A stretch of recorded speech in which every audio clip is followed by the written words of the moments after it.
पुत्रदा एकादशी एक ऐसा चमत्कारिक व्रत जिसकी कथा सुनने मात्र से ही आपके सभी दुख दूर होते हैं। आपको संतान की कामना से अगर व्रत करते हैं, कथा श्रवण करते हैं तो संतान की प्राप्ति होती है।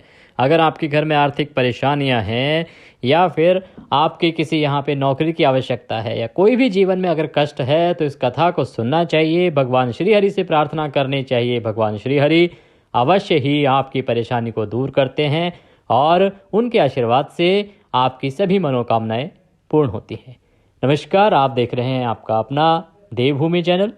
आज के इस वीडियो में हम कथा श्रवण करेंगे पुत्रदा एकादशी की। पुत्रदा एकादशी आप सभी जानते हैं कि पुत्रदा एकादशी का व्रत 2024 में 21 जनवरी दिन रविवार को रहेगा। आपने अगर पूजा कर ली है तो अपने स्थान पर बैठ जाएं, आसन लगाएं। आसन पर भगवान श्रीहरि का ध्यान करें और भगवान के चरणों में ध्यान लगाते हुए कथा सुनना आरंभ करें।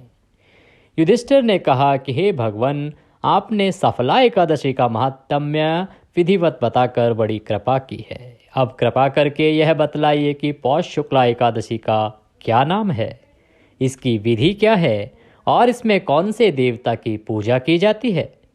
श्री कृष्ण बोले, हे राजन, इस एकादशी का नाम पुत्रदा एकादशी है। इसमें भी नारायण भगवान की ही पूजा की जाती है। इस चर और अचर संसार में पुत्रदा एकादशी के व्रत के समान कोई और दूसरा व्रत नहीं है। इसके पुण्य से मनुष्य तपस्वी, विद्वान और लक्ष्मीवान होता है। इसकी मैं एक कथा कहता हूँ, सो तुम ध्यानपूर्वक सुनो। भद्रावती नामक नगरी में सुकेतुमान नामक एक राजा राज्य करता था। उसके कोई पुत्र नहीं था। उसकी स्त्री का नाम सैव्या था।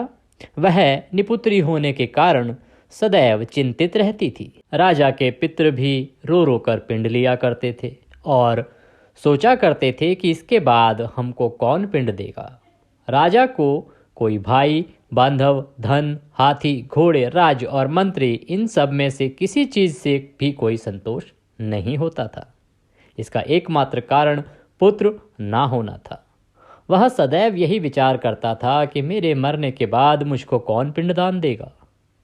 बिना पुत्र के पितरों और देवताओं का ऋण मैं कैसे चुका पाऊंगा। जिस घर में पुत्र ना हो उसमें सदैव ही अंधेरा रहता है।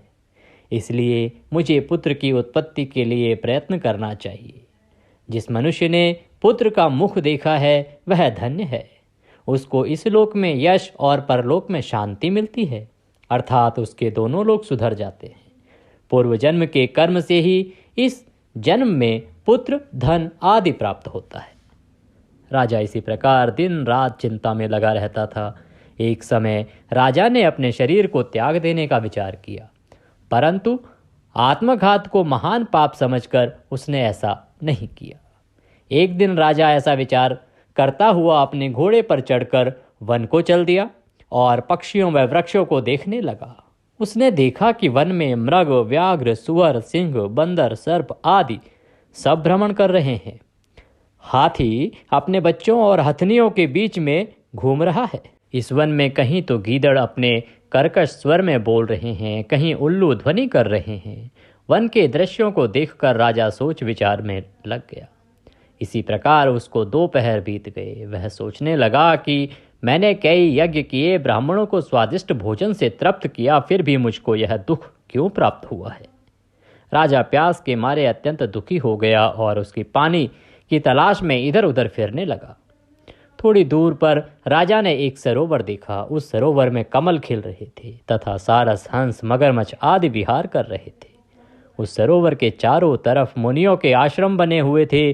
उस समय राजा के दाहिने अंग फड़कने लगे। राजा शुभ शगुन समझकर घोड़े से उतरकर मुनियों को दंडवत करते हुए उनके सामने बैठ गया। राजा को देखकर मुनियों ने कहा, हे राजन, हम तुमसे अत्यंत प्रसन्न हैं। तुम्हारी क्या इच्छा है, सो कहो। राजा ने उनसे पूछा कि महाराज, आप कौन हैं और किस लिए यहाँ आए हैं, सो कहिए। मुनि बोले, हे राजन, आज संतान देने वाली पुत्रदा एकादशी है। हम लोग विश्वदेव हैं और इस सरोवर पर स्नान करने के लिए आए हैं। इस पर राजा कहने लगा कि महाराज, मेरे भी कोई संतान नहीं है। यदि आप मुझ पर प्रसन्न हैं तो एक पुत्र का वरदान दीजिए। मुनि बोले कि हे राजन, आज पुत्रदा एकादशी है, आप इसका व्रत करें, भगवान की कृपा से अवश्य ही आपके यहाँ पुत्र होगा। मुनि के वचनों को सुनकर राजा ने उस दिन एकादशी का व्रत किया और द्वादशी को उसका पारण किया। इसके पश्चात मुनियों को प्रणाम करके राजा अपने महल में वापस आ गया।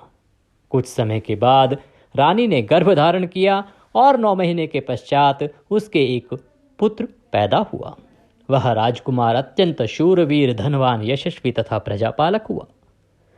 श्री कृष्ण भगवान बोले, हे राजन, पुत्र की प्राप्ति के लिए पुत्रदा एकादशी का व्रत करना चाहिए। जो मनुष्य इस महात्म्य को पढ़ता या सुनता है उसको अत्यंत ही सुख की प्राप्ति होती है और जो उसकी इच्छाएं हैं उनकी पूर्ति होती है और अंत समय में वह स्वर्ग को प्राप्त करता है। इति ही पुत्रदा एकादशी महात्म्य संपूर्ण। बोलिए श्री कृष्ण भगवान की जय।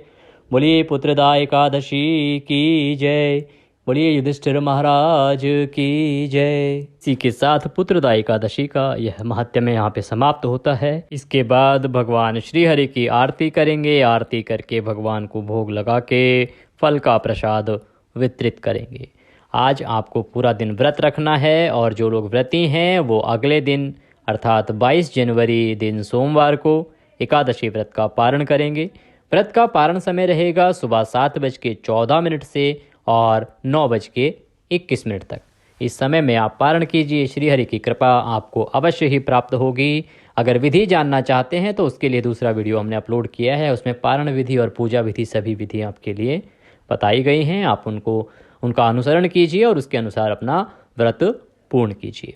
वीडियो अच्छा लगा हो तो कमेंट बॉक्स में जय श्री हरि लिखना ना भूलें। भगवान की कृपा आपको अवश्य प्राप्त होगी। और वीडियो को ज़्यादा से ज़्यादा शेयर करें, लाइक करें। चैनल को सब्सक्राइब नहीं किया है तो सब्सक्राइब कर लें, क्योंकि यह सिर्फ और सिर्फ धार्मिक जानकारियों के लिए ही चैनल बनाया गया है। व्रत कब है, कैसे करना है और कैसे नहीं करना है, ये सभी जानकारियाँ आपको समय से मिलती रहेंगी। इस वीडियो में अभी के लिए इतना ही। अगले वीडियो में फिर होगी आपसे मुलाकात। तब तक के लिए जय श्री हरि।